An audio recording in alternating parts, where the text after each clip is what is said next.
susu ibu saja, bukan susu saja kan. Kalau susu saja kan dia dah masuk lain lah. Masuk susu dunguro, susu apa lagi, macam-macam lah, saya perlu brand lah. Macam-macam lah. Ada lah Umac lah, Lactogen lah. Masa saya kecil dulu Lactogen kan, pasal mak saya belajar waktu tu, dia susukan saya 44 hari lah. Bila dah habis 44 hari, dia pun tinggalkan saya dan sambung belajar waktu tu.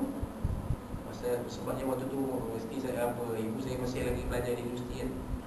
Waktu tu mana ada macam sekarang. Anak-anak kita sekarang ni, kita jangan susah hati kalau kita kahwinkan mereka waktu bukan pengajian. Sebab kata anak perempuan kita kan, kalau beranak macam mana nak belajar? Tak, dia di universiti dia ada pusat penjagaan anak-anak kita. Anak kita boleh hantar ke situ. Kan zaman saya dulu ya. Kalau tak ada arwah nenek saya ni, tak tahulah siapa nak jaga. Kan?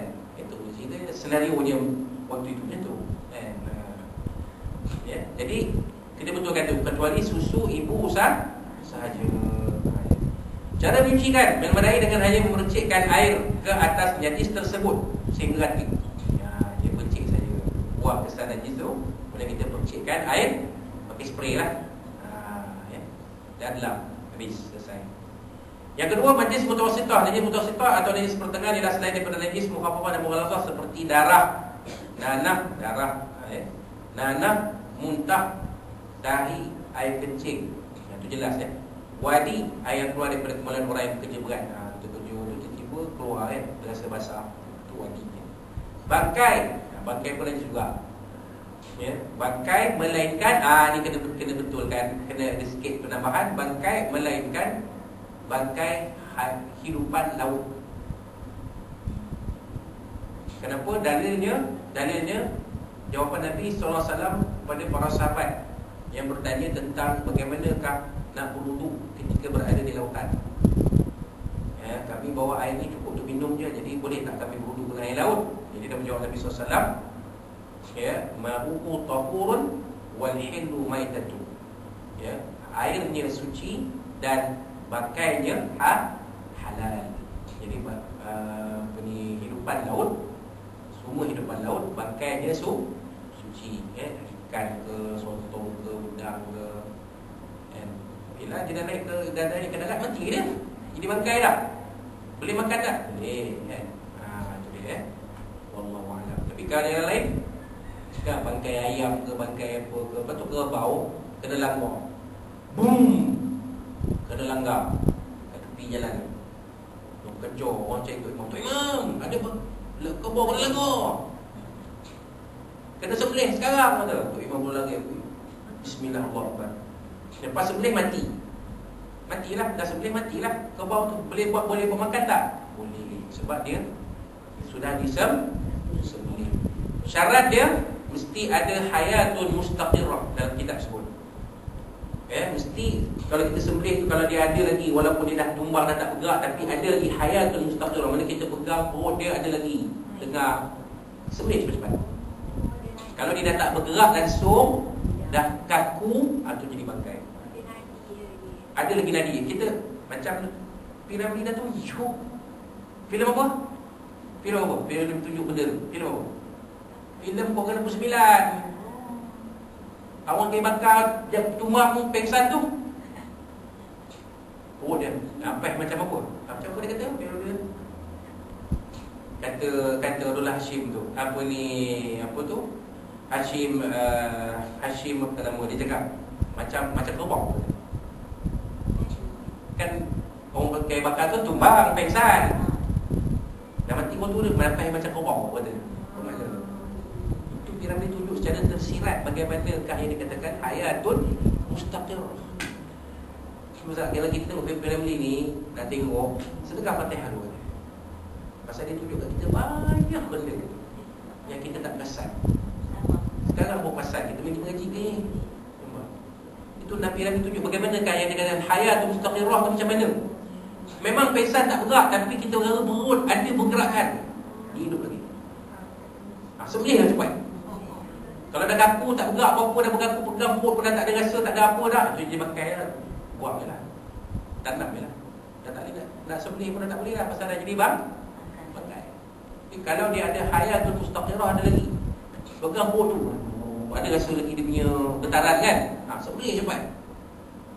Cuba akak tengok bila korban lagi lah, akak tak tengok masa korban sembelih tu. Jangan duduk kat kaki dia, duduk kaki dia tetaplah duduk sebelah sana. Selepas dia sembelih, tengok macam mana dia punya lembu dia sembelih macam mana. Dia ada lagi hayatul mustaqirah tu. Ikut pada lembu lah, ada lembu cepat je habis, ada lembu lambat. Dia punya apa tu, kalau ada lagi tu dia ada lagi tu. Tapi sebab kita dah sembelih, tak apalah, biar lah. Tapi kalau belum sembelih, kita kena sembelih cepat. Biar supaya matinya kerana sembelihan, bukan mati kerana melanggar tadi, mati biasa. Kalau mati biasa jadi bangkai, kita tak boleh buat apa lah, buang saja, tanam ya. Kalau kita sembelih, dia matinya kerana sembelihan yang sempurna, maka kita boleh makan daging dia, dan dia tak jadi bangkai kan. Macam ni bangkai dia, tak kira lah apa haiwan pun, lembu ke, kambing ke, apa ke, yang halal dia makan lah. Tak tahu orang tua yang punya Sembelih dulu. Isu tuan punya tu isu yang kedua, sembelih dulu. Lepas tu baru kita tengok siapa tuannya, beri khabar ke tuannya. Lembu kamu ni kena langgar, kami dah tolong sembelih kan, kami serah pada kamu. Kamu nak buat apa, buat dah. Tuan dia tak mengaku, tu banyak mengaku tu, saya tahu. Memang dia tak mengaku, dia buat tak tahu apa benda kan. Kita pun serba salah kan, tapi dah sembelih dah ni. Kita pun kena uri habis sekarang. boleh makan. Tak, pasal kita tak tahu siapa tuan dia. Dulu 7 ekor dekat. Maknanya dia adalah lembu yang hidup liar. Bila hidup liar, kita boleh makan. Kita tahu tuannya, tapi tuannya tak. Tuan tak mengaku. Ataupun kita masak-masak dari elok semua, kita jemput dia tak makan. Itu yang saya nak beritahu. Kami dah masak ni, dia jemputlah tuan makan ni. Jadi tahu kata lembu dia tu, apa orang kamu buat, kita buatkan kari ke, kormak ke apa ke, buat panggang ke apa ke, kita buat makan-makan untuk orang surau. Betul? Sekarang ni itu dah habis kan. Sekarang ni kami minta halal daripada tuan untuk makan ni, boleh? Macam tu lah, jemput dia, lepas tu kita beritahu, ni kami ni dah minta halal daripada tuan ni sebab nak makan lembu ni. Kalau tidak kami tak boleh makan lembu ni, tapi kami dah masak semua siap-siap dah. Itu cara dia kita nak paksa dia mengaku tu. Cara tu. Kalau kita tanya dia masa tak sampai sudah tak mengaku dah. Dia dah bila dah nampak lauk dah siap-siap dah panggang-panggang dah besar-besar tu, baru dia mengaku, dia kata dia punya. Itu dia. Wallahu a'lam. Baik, yang kedua yang seterusnya, mazi, air yang keluar daripada kemaluan lelaki ataupun wanita semasa naik syahwat. Dia tahu dia tak payah urai lah. Dia tak payah urai ni. Faham, masing-masing pun faham Cecair yang memabukkan. Kalau yang depan-depan ni mengaji semua orang yang belum kahwin, saya kena urai lah. Tapi akak semua faham kan? Dah pun urai. Cecair yang memabukkan. Kenapa dia guna cecair yang memabukkan? Sebab sekarang ni bukan arak saja yang memabukkan, tapi benda-benda lain pun memabukkan juga. Dadah, ketum. Ketum ni rupanya mengikut kata seorang pegawai forensik di IPK Perak. Dia kata ketum ni sebenarnya asalnya tak ada apa. Dia cuma satu minuman suplemen yang orang kampung ambil sebelum nak mengerjakan bedang, orang ambil. Sebab bila dia makan, dia minum ketum ni, energi dia nak kerjakan sawah bedang tu sampai petang, boleh tahan.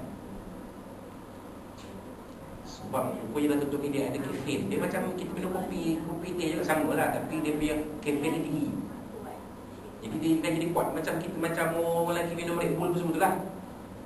Tapi sukatan dia dia ambil sikit je. Ambil pun kata dulu, kalau kita minum tu 2 hirup, 2 kali hirup je untuk sehari. Jadi tak ada masalah. Yang jadi masalahnya segelas pagi, segelas tengah hari, segelas petang. Memanglah jadi macam ni. Baguslah. Itu satu kalau minum dia je. Yang jadi penuh lalat tu dia campur dengan Panadol, dia campur dengan macam-macam. ubat batuk dan sebagainya. Jadi